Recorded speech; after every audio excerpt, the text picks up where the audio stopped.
Good morning. This is Kemi Omalulu-Olunloyo, Nigerian investigative journalist, pharmacist, PR specialist, and activist. Today is Monday, the 13th of May, 2019, and I'm going to update you on the part 8 of the stories that I'm fielding on Instagram at Kemi Olunloyo on the Chris Attoh wife's murder, which I've now hashtagged Jennifer murder. Okay, Betty Jennifer. So far, you guys have heard about how the story has come out. It has spanned across 2 continents. And when you're doing investigative journalism, you have to remember one thing, which is one thing we don't do in Africa. We don't work with police very closely. Investigative journalism requires working very close with security agencies. And that's what they call Crime Stoppers in that part of the world. I lived in the US and Canada 38 years total. Now, Crime Stoppers is a partnership between police, media, and the public. If we don't use that mentality, we can't solve these cases. The United States Police, Greenbelt Police Department, knew that the woman killed was Betty Jennifer, and they knew that this is Kedrick Jennifer's wife. Kedrick is serving 20 years in a federal prison for drug trafficking. He's a drug lord, as many people call him.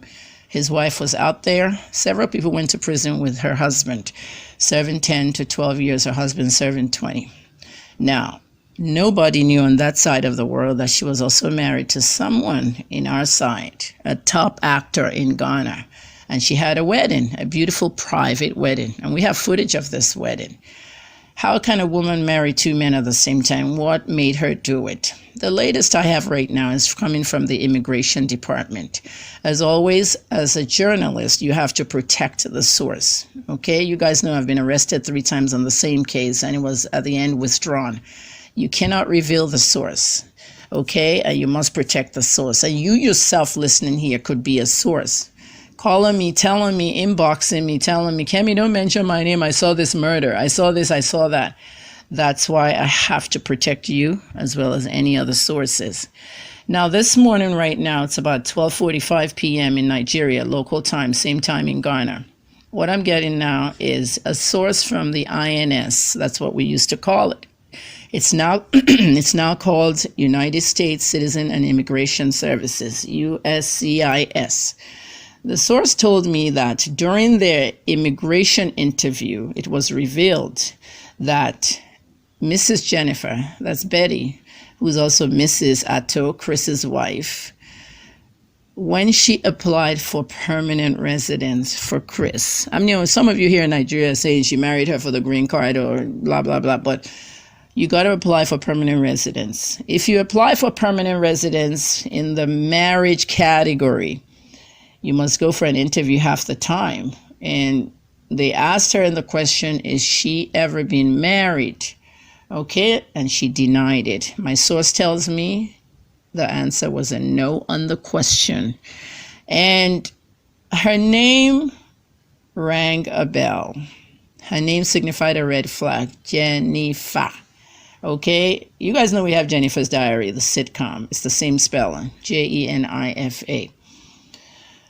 Betty Jennifer turned out to be the wife of the drug lord that ran a very crazy business. I mean, lots of people died on the way, cocaine everywhere, which means, okay, you can be the wife of a drug lord if you've divorced him and marry an actor in Nollywood.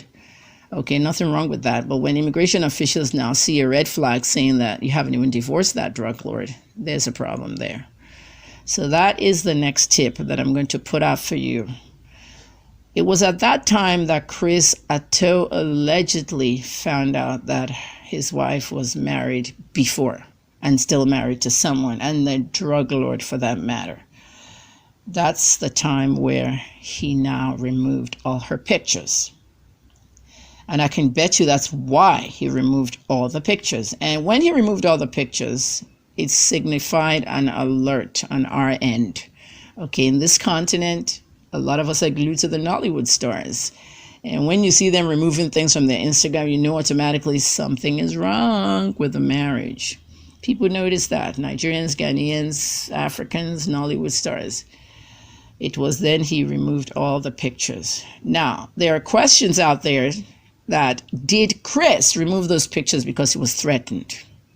That I don't know. That's police work right there. However, if he had heard that his wife was already married to someone and it's a drug lord in prison, he has to be careful of his life because he may have been threatened or they can come after him. You are what? You're sleeping with the wife of the boss, or you are dating the wife of the boss, or you took the wife of the boss to dinner. No, you married the wife of the boss. You didn't do your homework. Big mistake there, Chris, if you're listening. I hope you are. So, that being said, he apparently did the right thing by removing the pictures. What he didn't do right was the tweets that he put out there. He never announced his wife's death. What he did was he tweeted 25 minutes after she was shot. And that raised an element of suspicion. And the tweet was very suspicious. Something to the fact that loyalty matters. Okay, if you're not loyal to someone, go read the tweet. That could mean two things. That means, oh, lady, you were not loyal to me. I'll have you taken out. I'm not saying he killed her. That's one angle. That's police work right there. They detect things. Police detect things. That's why they call them homicide detectives. Okay, and they're supposed to update the media. But some of us investigative journalists help detect certain things the police may not get to. Like this whole married in Africa, nobody knew. Not even all my colleagues that I called and talked to yesterday. Many, radio, TV, WTOP, Fox, NBC, Washington, everybody. And that's my market. That's where I worked, WBAL. So at the end of the day, that's one scenario, the loyalty tweet. That could also mean, you were married to a drug kingpin, you weren't loyal to him. Then you came for me and married me and lied still. Loyalty matters. Problem is that he should not have tweeted that. He hasn't taken the tweet off, which is good. I don't want him to take it off. Then it'll look suspicious. He did not announce her death. The very next day, he tweeted again, another cryptic tweet. That tweet talked about the stars. It said you have to look up to the stars, never at your feet. As for work, work continues. Remember, if I'm standing up there in the clouds wearing an angel's gown, I'm looking at everybody down here. I'm looking at all of you and all the goodness and badness you're all up to. I'm already dead. I'm up in the heavens. Okay? Number 2. This guy was called from Los Angeles from a movie set while he was filming to come to Maryland because his wife was shot, dead. So this tweet that Chris made saying, always look up to the stars and never to your feet. That's like talking to an angel. Like, this is my interpretation, don't get me wrong. Continue looking up into the heavens, up where you are. Don't look down the feet. Don't even bother about us down here. And then as for work, we'll continue. I'm going back to work, man. I don't have time for this.